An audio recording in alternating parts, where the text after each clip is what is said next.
I'm Robert Cardoza, and you're watching On the Street, the intersection of business and politics. We have now entered into my favorite part of the show, and that's the emails that you send me asking questions or actually making comments sometimes. And today we've got a couple of really interesting questions, so I'm going to get right into them. The first email comes from James Chu from San Francisco, California. James is writing, my parents live in China and want to give me money to start a business here in the United States. Will I have to pay taxes on this income? Well, James, here's the deal.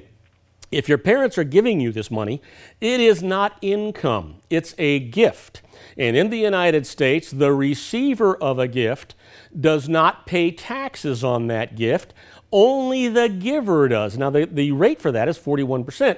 However, if your parents are residents and citizens of China, they do not come under the United States statutes for gifts, and so they're not going to be obligated to pay any kind of gift tax because they're not a citizen. So you can receive this money and pay no tax on it, but make sure that you document that, because at some point you will get audited. It's not a matter of it's sort of like being sued. It's not will you get sued, but when. It's not will you get audited, but when.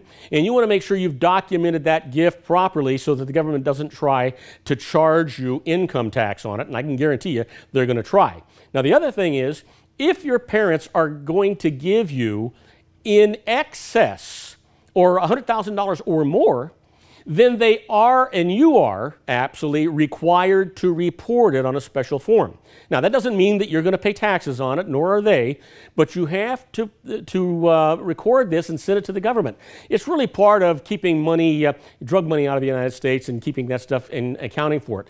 The nice part about that form is even if you don't have the $100,000, if you do the form, you have documentation that you received the gift. There's never going to be tax on you or your parents on a gift with regard to them living outside of the country. So enjoy it, let them know, and if you've got questions, email me at robertcardozalive@gmail.com. I'm happy to answer your questions as best I can. Now, my next email comes from Sheila Roberts. Sheila's writing me from Dallas, Texas. She says, I just went through a 2-year audit of my business, a sole proprietorship, and due to a fire, lost most of the substantiation of my expenses. The IRS assessed me $56,000 plus interest and penalties. The auditor said that he had to get approval from his manager for this assessment.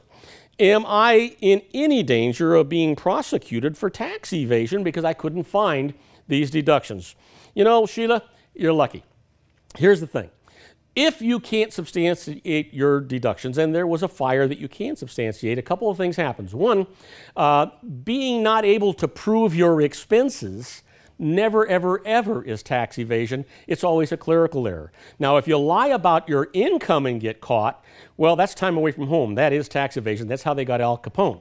Now, keep in mind, though, if you can document the fire, the government is required to give you reasonable expenses even if you can't prove them, and that's the Cohen rule that so many people hear about, and that is that they have to allow you reasonable expenses. Rent, utilities, insurances, cost of goods, all those things can be documented. In the Cohen case, that's the big guy on Broadway, you know, that wrote music and did plays and things. He was a great playwright, but he was a horrible businessman. And so what happened was he kept no records at all. He got audited, and he couldn't prove anything. The IRS found against him. He went to tax court. And the tax court says, whoa, wait a minute. The man's got 6 plays on Broadway. He's in 6 different theaters. He's got all of these actors and all of these people working in the theaters. He's having to pay the electrical, and he's having to pay the rent and all these things. It is obvious he had to have had some expenses. So they can matriculate that out, and the government said to him, even though you have no proof of your expenses, you are going to get these tax deductions because we have been able to substantiate the average costs of these things over a period of time. That rule, even though it's very old, is still in place today, and they still use it, and you can use it. So go to your tax professional and tell them, if you get this assessment, not to sign anything, and to go to appeals. In appeals, they're going to listen to your case and they're going to make a determination on this, and they're going to be thinking in terms of, will they prevail in tax court if you wind up going there? The place to negotiate is going to be at the appeals. That's where it's going to be. And if you still don't think you're getting treated fairly, go to tax court, make your application. It'll kick it back to appeals a second time. And if they don't wake up and see the light, you go into tax court. You're going to win a major portion of this in tax court. Now, I want to remind everybody that On the Street is brought to you by Biz TV, TiVo, and Ustream TV.